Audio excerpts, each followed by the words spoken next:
Artists are interesting people. And when you work in an art hive, you meet all kinds of interesting people. Folks from different walks of life who share their stories and change the way you understand and experience the world forever. Hello, I am Razeeah Ali, and I am a student at O'Neill CVI. I am a co-op student. And I'm Mary Cronert, student of life. And this is what an artist looks like. I feel like I'm doing the Disney Channel thing.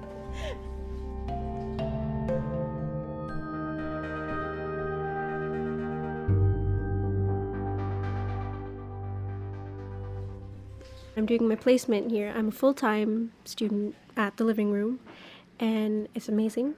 It's wonderful. It's a really awesome place, and I'm really grateful to be here. We're really lucky to host a lot of students here at the LivingRoom.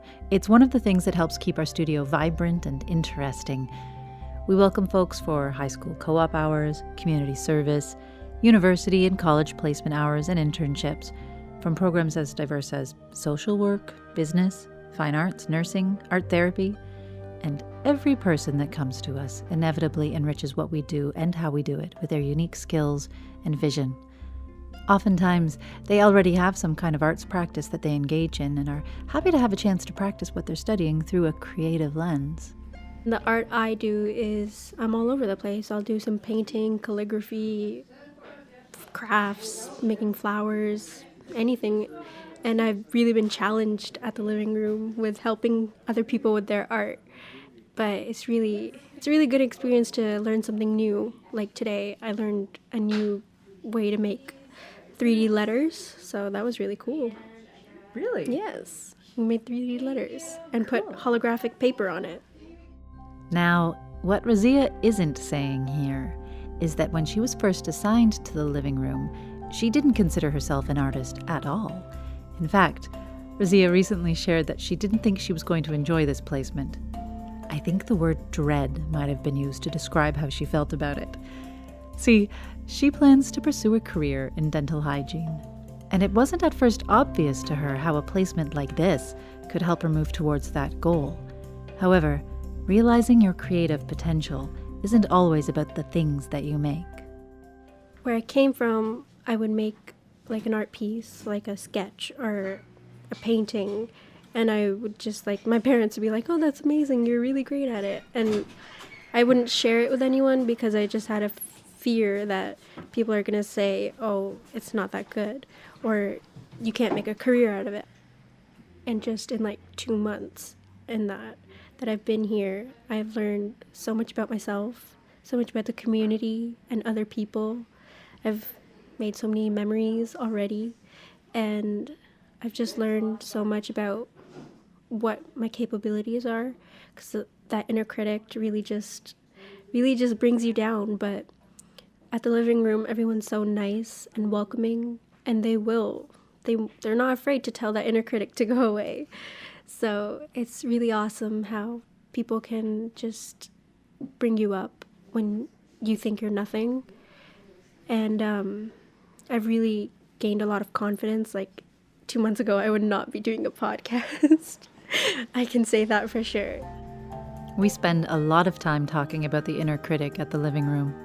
If you're unfamiliar with the term, for us, the inner critic is that inside voice we sometimes hear or feel that seems to have only negative things to say about who we are, what we do, and how we're doing it. The inner critic is rarely constructive and almost always obstructive, and if you're like me, you may have a whole choir of them that tend to speak up at the moment you want or need it least. They may be super judgmental, telling us that our artwork, writing, acting, whatever, sucks, or they can be scary, telling us that we're going to end up looking foolish, be laughed at, ostracized. Sometimes they seem to enjoy filling us with self-doubt, insisting on perfection in our work, a perfection that doesn't actually and can never exist, making us review, edit, and censor ourselves endlessly so that we never finish what we're working on. Or worse, never try to begin in the first place. So, finding a way to challenge that inner critic and give voice to our inner appreciator is a really important thing. I've learned that I'm not too bad at art. Something I would have never said. I have a really, really bad inner critic, and anything I make, I see the flaws in it while other people just see the positives. And they're like, I don't even see what you're talking about. So I've learned a lot about that. What I realize now is that I can do it. It's just that fear of like, oh, it's going to be horrible. It's going to turn out bad. But now I'm like, it's okay if it turns out bad.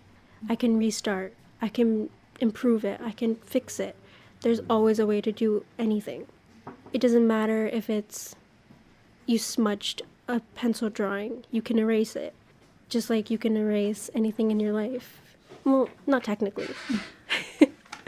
But figuratively, you can resolve problems and things just like erasing a smudge on a picture. So, yeah.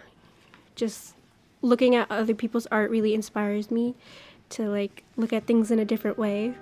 When the only voice we let guide us is the one belonging to the inner critic, life can seem so hard. Sometimes just being around others who are busy taking creative risks can be the thing we need, the thing that helps us understand we're not alone and gives us the energy to talk back to that negativity and try something new. At first, when I came here, I felt kind of like the odd one out because everyone knew each other, and it was like kind of weird. But once I started talking to people, started seeing them every day, and just like got closer to them, and it was interesting and it was different, but it was a good change, and it was a really good thing to learn that change isn't so bad. You spoke about me connecting with people, which is really interesting because I never not a type of person that goes up to someone and just talks about to them something. Like I wouldn't go up to someone and be like, how's your day going? But now I do that because it's really, I feel it's important to just ask someone how they're doing or how their day's going. Maybe they don't want to talk about it, but sometimes, most of the time, I've seen it really helps them just to vent or just to tell someone how my day is going. And I learned that it's really, not learned, but I've seen it.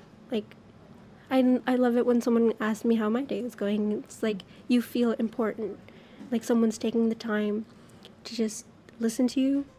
Of course we need to take time for ourselves, but something magical can happen when we choose to be around others, to observe or learn about people that we wouldn't otherwise have a chance to meet or connect with. It sparks a kind of creative compassion that allows us to be more present with everyone in our lives, including ourselves.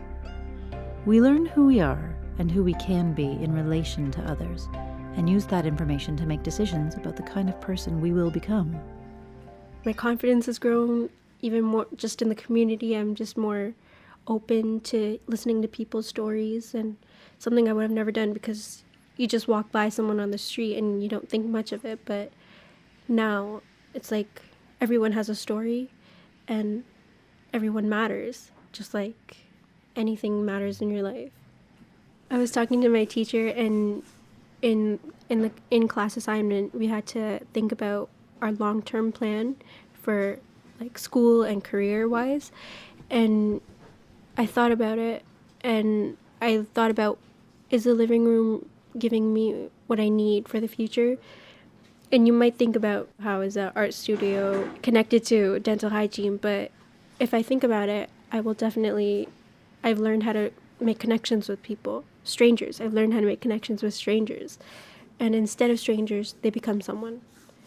Like you might see someone walking on the street and you won't think anything of them, but when you have a conversation with them, now you have an image of them. Now you have something to remember them by. So I've learned how to make connections. I've learned how to talk to people, just in general. I've learned a lot of like transferable skills. The living room has taught me to think of things in a new way. Like there's someone that comes in pretty much every day, and she asks me if you have anything new for me. And like we get donations all the time, but she can take anything and make it into something. You can give her a piece of tissue paper and she'll make it into something. You can give her a fabric and she'll make it into something, seashells or anything. So I think that's a really cool skill that I can take into the work world, where I can think of stuff in a new way. I can think of, like, if something's not working, I can try to work around it or work with it and create something new. I have learned coming here at the living room that everyone is an artist in some way, and it doesn't have to be the normal art. I'm doing air quotes. But it can be writing or talking or just gluing stuff or playing with beads. It's all art. Art is creativity. When do we stop seeing ourselves as artists? As children, we certainly don't need someone to teach us how or when to create. So when does that natural impulse go away? And how can we prevent that disconnection from happening in the first place?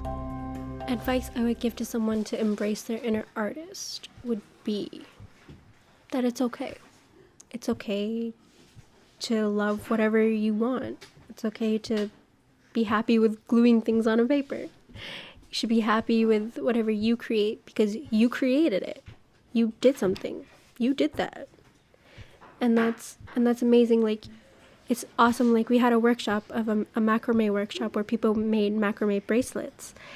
And they were just beautiful. They looked like you could buy them in a store. So it would be so amazing to walk down the street and someone asks you, that's a really cool bracelet, where did you get it? And you can just be like, I made it. Mm-hmm. And that would be awesome. So it's always okay to fail, or if you don't like it, you can always do something with it. You can paint over it, you can redo it, you can create something new with it, and just be yourself, and hopefully you'll love yourself one day. Author and journalist Chuck Klosterman says that art and love are the same thing. It's the process of seeing yourself in things that are not you. If that is true, and we think it just might be, then having a healthy relationship with one's inner artist is a pretty important thing. Regardless of whether you choose to pursue it professionally or just dabble at weekends, the art we make holds and carries our stories forward. It provides opportunities for us to be seen and heard, understood, and appreciated by others. It's a way to get to know and fall in love with ourselves and the crazy world we live in, time and time again. Huge thank yous to artist and future dental hygienist Razeeah Ali, O'Neill CVI, and the Living Room Community Art Studio.